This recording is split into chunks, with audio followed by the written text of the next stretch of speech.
يلا بينا نبدا فيديو جديد النهارده بحاجه جديده لقيناها بالصدفه خالص. ده منتج مصري جديد لقيناه النهارده بالصدفه، لقينا فيه منه اطعمه حلوه جدا، لكن لقينا فيه حاجه غريبه ما اعتقدش ان حصلت مع حد قبل كده ولا هتحصل تاني. هنشوفها مع بعض ويلا بينا نعرف ايه الحاجه الغريبه دي.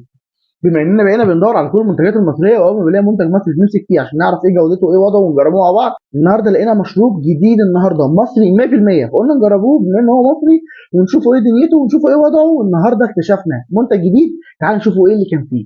ده المنتج بتاعنا النهارده اسمه زي، عامل منه كولا ووتر ميلون، وده كاندي.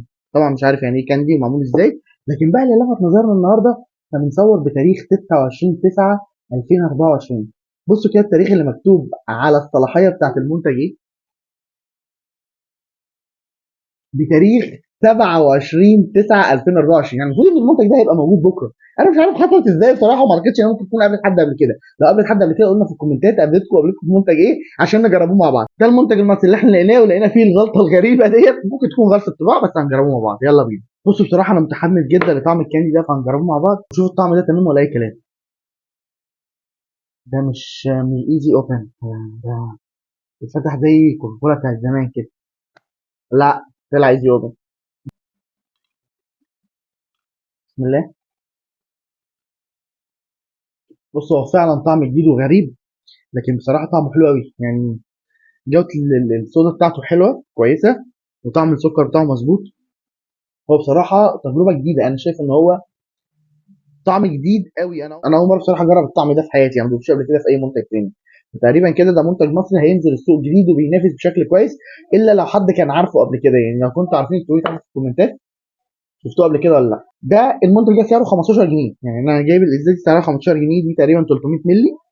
بس بصراحه جوده محترمه. تعال نشوف الطعمين التانيين منها. هو كان فيه اربع اطعمه بس انا ماشي غير الثلاثه دول، فتعال نشوفوا بقى الطعمين التانيين ايه نظام. تعالوا نجرب بقى طعم الكولا ايه نظام. بسم الله.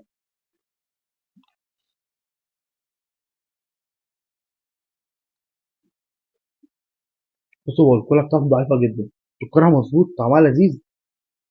انا مستغرب ازاي عمل الجوده في الطعم اللي فات وجه في طعم الكولا بوظها كده. ويلا بينا نجرب اخر طعم. طبعا انا في العموم بحب طعم البطيخ في منتجات كتير جدا، فخلينا نجرب الطعم ده ينظم. بسم الله. الطعم ده عامل زي كانه في حليب. طعم البطيخ بتاعه حلو قوي، طعمه حلو. بالمناسبه بقى هو كاتب ان هو فري شوجر، يعني المفروض ان هو ده كمان ينفع الناس اللي بتعمل دايت او اي حاجه من دي، ان هو كاتب ان هو سعراته الحراريه منخفضه جدا والسكر قليل جدا، فتقريبا ده حاجه مناسبه للي بيعملوا دايت. فده اول منتج مصري اشوفه نازل دايت بصراحه. لكن طعم البطيخ فيه بصراحه ممتاز قوي، وزي ما قلت لك تحس فيه سنه حليب.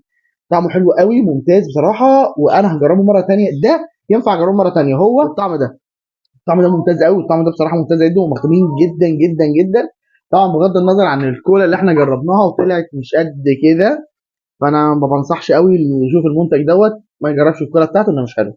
لكن المنتجين التانيين 10 على 10. واستنونا في فيديو جديد، والفيديو اللي جاي هيبقى ضرب نار. الترند اللي قلب الدنيا هنجربوه مع بعض، وشوفوه في الفيديو الجديد معانا. واشوفكم في فيديو جديد.